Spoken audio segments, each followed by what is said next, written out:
paseo de conejo.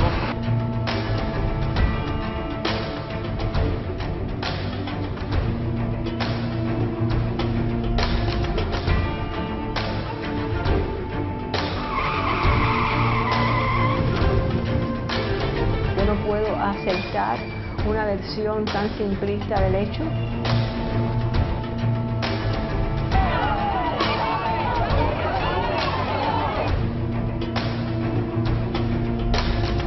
Envié mensaje de texto. No sé a cuántas personas después del accidente. Lo hice durante mi estancia en el hospital. Hemos confirmado que no hubo ningún accidente. Repito, no hubo un accidente. La vida de mi familia dio un vuelco de 180 grados de la noche a la mañana. Siempre supimos desde el primer momento que esto no fue un accidente casual. Tengo miedo por mi familia. Mi familia es nuestro tesoro. Mi familia, mis hijos son jóvenes, pero también indefensos. Y han sido muchas las amenazas, las presiones, y sabemos que estamos a merced frente a una fuerza desproporcionada. Bienvenidos a este programa especial Payá Descansa en Libertad. Cuando se cumple un año del incidente que cobró la vida el 22 de julio de 2012 de los opositores cubanos Osvaldo Payá Sardiñas y Harold Cepero. Un hecho que ha desatado el reclamo internacional en busca de una investigación independiente sobre los acontecimientos que cegaron la existencia de los opositores.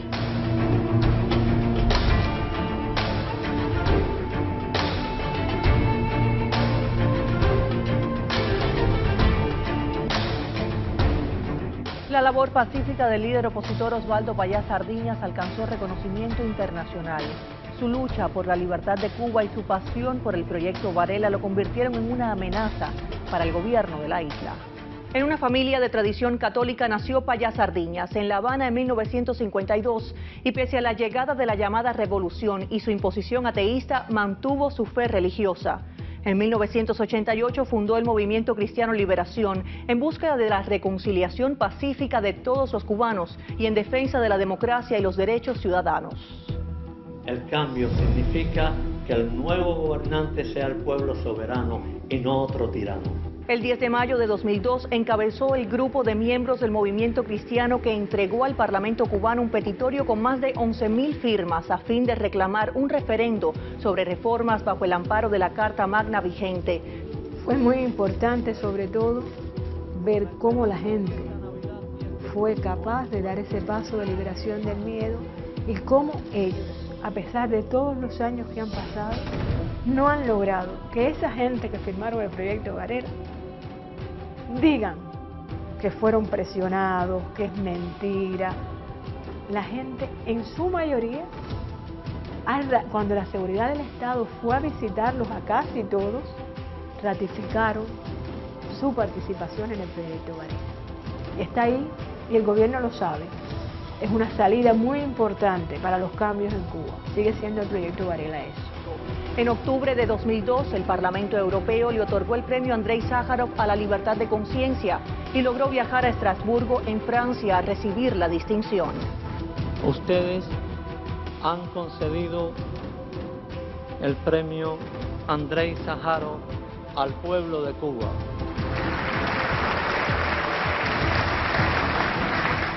Durante su gira por Europa y Estados Unidos buscando el apoyo de la comunidad internacional, Rosa María Payá insistió en denunciar ante el mundo las extrañas circunstancias que rodearon los hechos donde perdieron la vida su padre, el líder del Movimiento Cristiano Liberación, Osvaldo Payá Sardiñas, y el joven opositor, Harold Cepero. En primer lugar, mi padre, Harold Cepero, Aaron Modic y Ángel Carromero estaban siendo seguidos y monitoreados por la seguridad del Estado del gobierno cubano desde el momento en que comenzaron el viaje en La Habana. 2. Había al menos otro auto, uno marca Lada rojo, que viajaba casi en paralelo con el auto en el que viajaba mi padre, y los pasajeros de este Lada estaban en el lugar de los hechos antes incluso de que llegase el primero de los testigos oficiales. 3. Mi padre no recibió ningún tipo de ayuda médica antes de morir y solo fue llevado al hospital después de muerto. Esa es la verdad que estamos buscando y que no cesaremos hasta encontrar. Por eso pedimos el apoyo a todas las instituciones y personas que puedan ayudar para realizar una investigación internacional sobre el probable asesinato de mi padre y de Harold Cepero. Ellos ya están en la presencia de Dios y desde allí iluminarán nuestro camino. Si el régimen continúa en esta posición de justificarlo todo y de negar una investigación independiente, pues simplemente lo que está aumentando nuestras dudas y aumentando las evidencias. Y si el régimen no tuviera ninguna responsabilidad, debe abrirse a la investigación internacional independiente y que esa investigación haga su veredicto.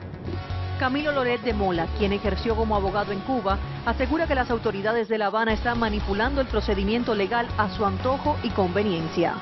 El carro me pasó a alta velocidad por el lado. Con seguridad iba a más de 100 kilómetros por hora. El testigo no hace valoraciones, no llega a conclusiones, no establece principios sobre las causas eficientes del accidente o algo por el estilo. El testigo va a contar lo que vio.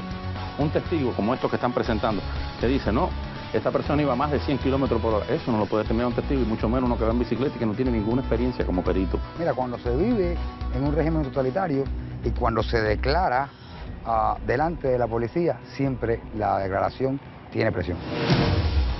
Un gobierno que es capaz de escamotear el informe real de lo que pasó cuando mataron 40 personas durante el hundimiento del 13 de marzo, el barco 13 de marzo, es un gobierno que no tiene credibilidad. Nada de lo que diga el gobierno cubano puede ser tomado en serio. El régimen tiene todos los mecanismos creados como para, sin golpearte, sin hacerte una muestra de tortura física, es capaz de trabajar en tu mente y de transmitirte el mensaje de que estás acabado, que estás tú solo contra el resto del mundo.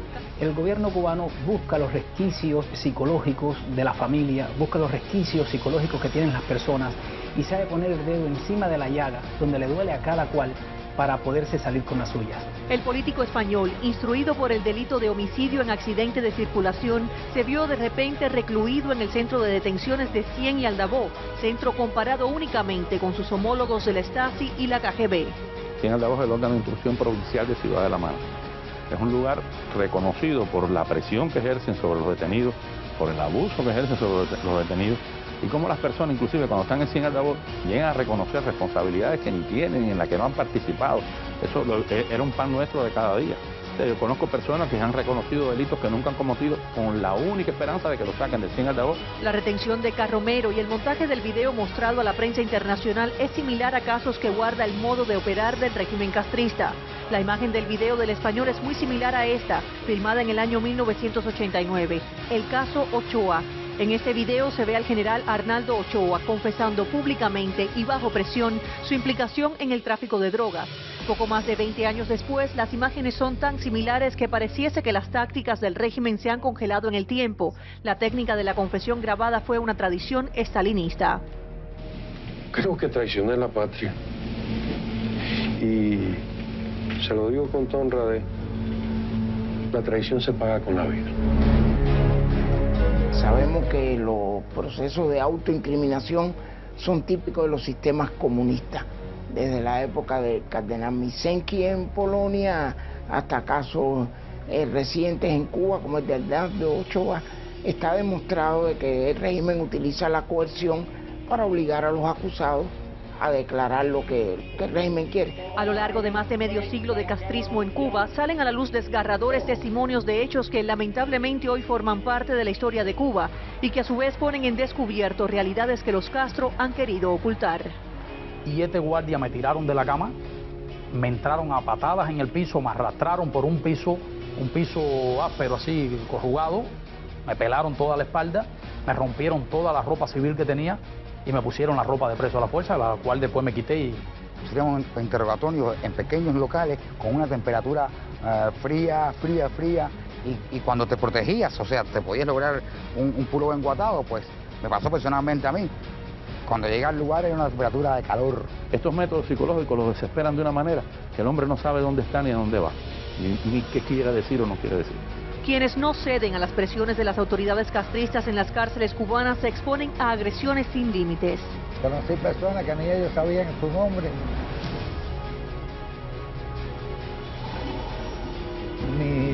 ni conocían a sus familiares, porque se habían vuelto locos en la prisión, porque ellos habían vuelto locos.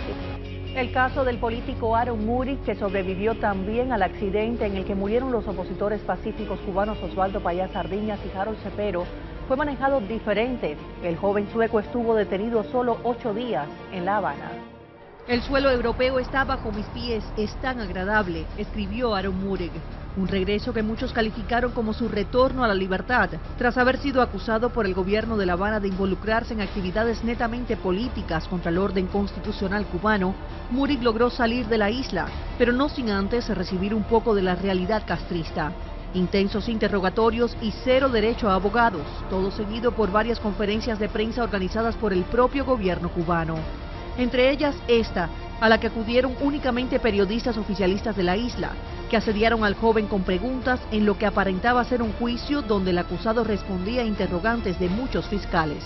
Ahí se reunió con miembros de 2 organizaciones norteamericanas, el Instituto Republicano Internacional y el Instituto Nacional Demócrata. Usted conoce que esas 2 organizaciones financian actividades en Cuba relacionadas con la política de cambio de régimen de Estados Unidos hacia Cuba. No, I didn't know about that. No, no lo conocía. Al igual que Carromero, Murik hizo sus primeras declaraciones públicas tras el fatal incidente el 30 de julio del año pasado. En su caso fue durante una comparecencia ante periodistas en La Habana, organizada igualmente por el régimen castrista.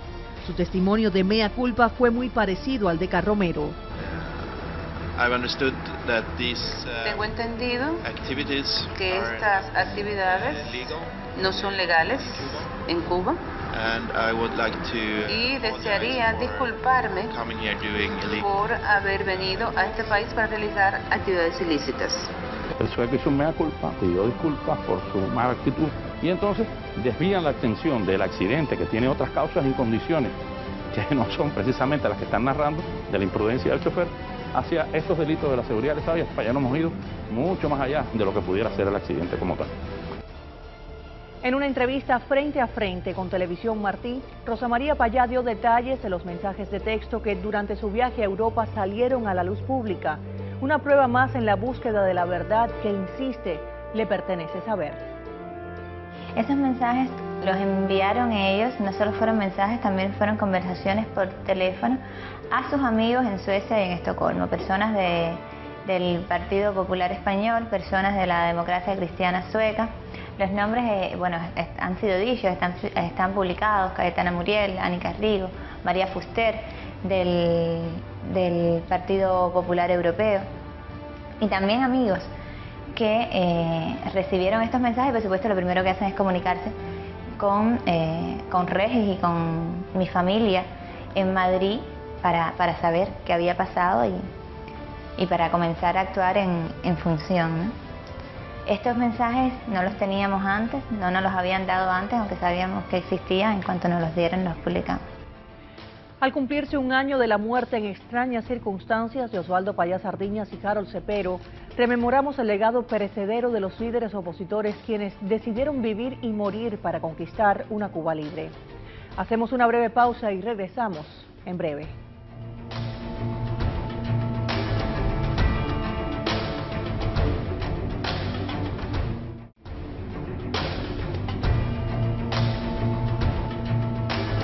Ofelia Acevedo, la viuda del líder opositor cubano Osvaldo Payá Sardiñas, recibió una llamada desde España la tarde del trágico 22 de julio de 2012.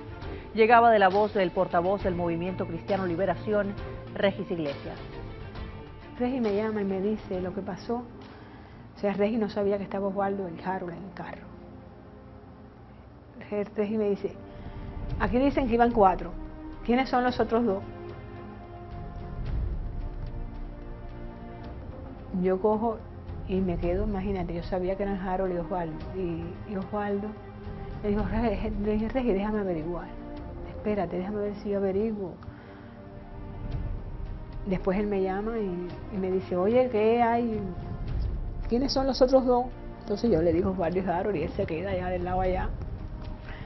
muy impresionado. Hasta ese momento aún yo pensaba, como el mensaje decía, uno no sabemos dónde está, que él había podido escapar de eso. Y Rosa María estaba conmigo en casa de mi mamá. Y le dije, vamos Rosa María para la casa, vamos rápido, que aquí pasó algo. En el camino hablo con una amiga mía en Suecia. Y ella me dice, porque ya habían recibido los mensajes, oye, fue un atentado. Fue un atentado.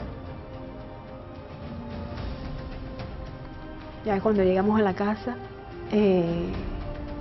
mi hijo Osvaldito llama inmediatamente al hospital, en lo que Rosa María llama al teléfono de Osvaldo.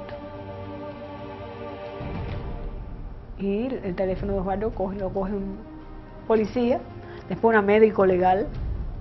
Un médico legal está en el lugar de los hechos. Y le dice a Rosa María, cuando Rosa María le pregunta de dónde es ese teléfono, porque usted tiene ese teléfono en la mano, la persona le dice que hay un fallecido. ¿Es del fallecido o estaba en el bolsillo del fallecido?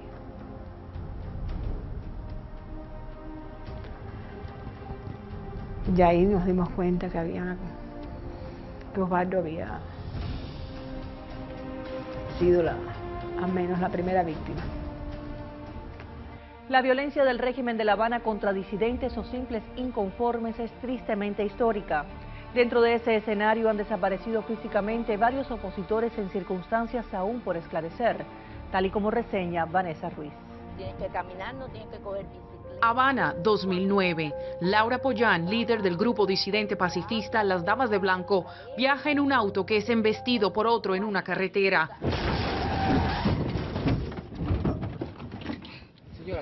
La líder de las Damas de Blanco sobrevivió al incidente, pero menos de 2 años después, Pollán moriría en medio de oscuras circunstancias. Desde 1959, año en que los Castro asumieron el poder, hasta el 2010 se registraron 1.115 casos documentados de presos políticos o disidentes muertos por diversas causas, ya sea por asesinato a manos de guardias, falta de atención médica, suicidio o alegato de suicidio. Una larga lista que incluye los nombres de Laura Pollán, Wilman Villar Mendoza, Orlando Zapata Tamayo, Osvaldo Payá Sardiñas y Harold Cepero, entre otros. Personas cuyo único crimen fue exigir los derechos de todos los cubanos y de hacerlo de una manera pública. Antes de morir, el mismo Payá describió el acoso, las amenazas y la intimidación a los que eran constantemente sometidos él y su familia. Mis hijos son jóvenes, pero también indefensos, y han sido muchas las amenazas, las presiones, y sabemos que estamos a merced frente a una fuerza desproporcionada.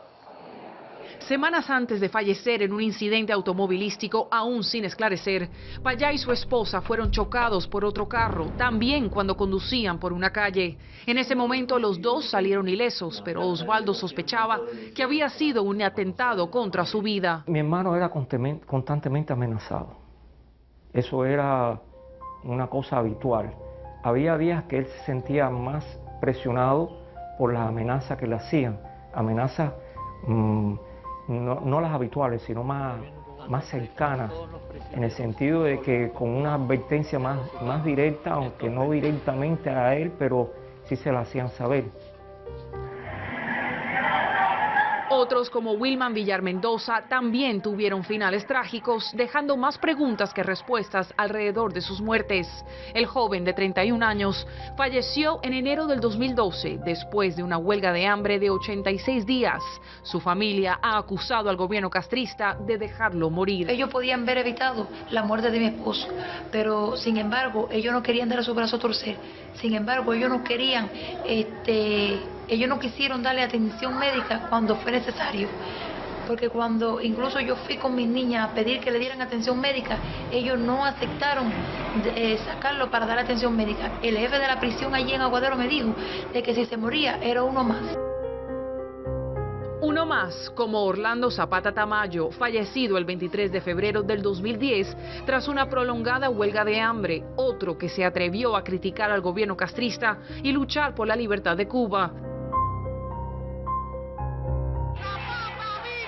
Su madre, Reina Loina, describió la pesadilla vivida por su hijo. Esta familia va a continuar su lucha, que los Castro tienen que desaparecer, que asesinaron a Zapata, quitándole el agua 18 días, el joven pacífico por los derechos humanos en Cuba. Harold Cepero y Osvaldo Payá Sardiñas, uno el experimentado líder del movimiento Cristiano Liberación, el otro representante de las nuevas voces en la lucha pacífica por la libertad de Cuba, una lucha que en la isla se ha convertido en una causa de vida o muerte. El 2 de junio de 2012 salimos para casa de mi mamá como a las 7 de la noche. Nada, él y yo, en un carro nuestro, bueno, es una guaguita BW del año 64. Y nosotros íbamos por la calzada del cerro, cruzando la avenida del Rancho Boyero, estábamos con la luz nuestra, a esa hora había muy poco tráfico, sábado 7 de la noche. No sabemos cómo, ni de dónde salió el carro, solo sentimos el estruendo, ya rebasando la intersección sobre la goma derecha del auto, la parte donde yo iba sentada, atrás. Un golpe tan fuerte que el carro se desestabilizó y se volcó.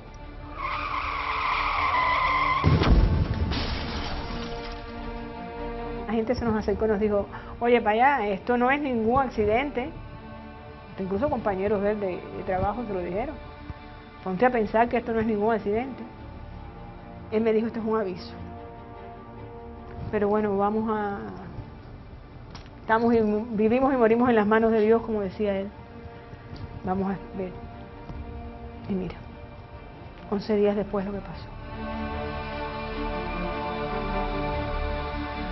Osvaldo Payá iba a ser una voz muy grande, escuchada por todos, por todas las partes, y al gobierno de Cuba no le convenía. Y le recordarán como un patriota. Hay una frase de Payá que yo siempre constantemente estoy repitiendo, y es que los cubanos tenemos derecho a los derechos. Es algo bochornoso que el gobierno cubano actúe con esta crueldad y pretenda actuar con esta impunidad. El 6 de junio del año 2013, la viuda de Osvaldo Payá Sardiñas y sus hijos Rosa María y Reinaldo tomaron la decisión de viajar a Estados Unidos. En Miami se reunieron con Osvaldo, el otro hijo de Payá y Ofelia. La familia ha puesto en claro su compromiso con la libertad de Cuba y el movimiento Cristiano Liberación, independientemente del lugar donde se encuentren. A un año de la muerte de Osvaldo Payá y Harold Cepero, la comunidad internacional une su voz a la de las familias de las víctimas que piden una investigación objetiva e independiente sobre la muerte de los opositores. Me dijo muchísimas veces, si a mí me pasa algo, saca a los niños, porque van a venir por ustedes. Estas cosas tú sabes que pueden pasar, pero hasta que no pasan, tú no las entiendes en toda la profundidad y la consecuencia. Por eso mayormente tomé la decisión de dejar Cuba, con dolor de mi alma, porque Osvaldo y yo nunca habíamos pensado en esa posibilidad. Pero continuaron molestándonos.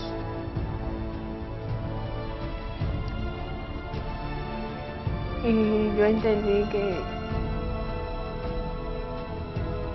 si él lo quería así, él tenía sus razones.